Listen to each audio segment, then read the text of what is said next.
बाली mafia आतंक अंचलवासी हंतसंत होथिबा बेले प्रशासन साजिछि नीरव द्रष्टा।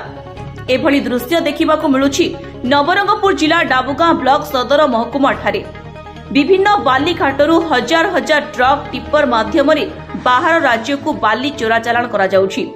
दिन राति बाली ट्रक बा टिप्पर जीवा आसिबा होथिबारु रास्ता घाटर अवस्था न कहिबा भल। बारंबार गणमाध्यम खबर प्रकाश पाइले मध्य किछि खातिर करुनाहांती बाली माफिया, जहाकु नै एबे अंचलवासी चिंतारे। प्रशासन और बाली माफिया मधुचंद्रिकारे बाली घाटरू हजार हजार ट्रक बाली बाहर राज्य को चोरा चालाण होउछि बोली अंचलवासी मत प्रकाश करुथिबा देखिबाकु मिलुछि। खरा 4 मास बाली बहिबे, एबे वर्षा मास आसिले आ नदीरू बाली उठी पारिबो नाही, जहाकु आखिरे रखी बाली माफिया पूर्व प्रस्तुति आरंभ होइथिबा देखिबाकु मिलिछि।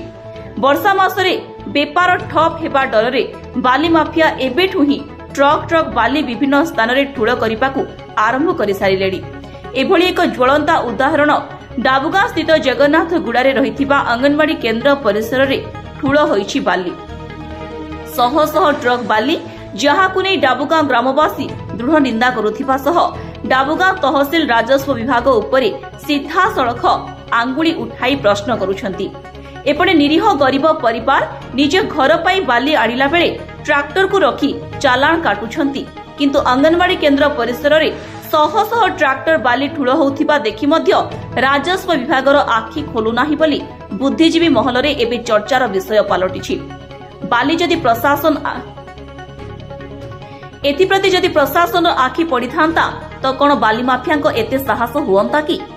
जिला प्रशासन डाबुगां जगन्नाथगुड़ा अंगनवाड़ी केन्द्र परिसर रे बाली माफिया बाली ठूळ करी रखिथिबा उपरे कि प्रकार कार्यानुष्ठान ग्रहण करिबो ताहा देखिबाकू बाकी रहिला।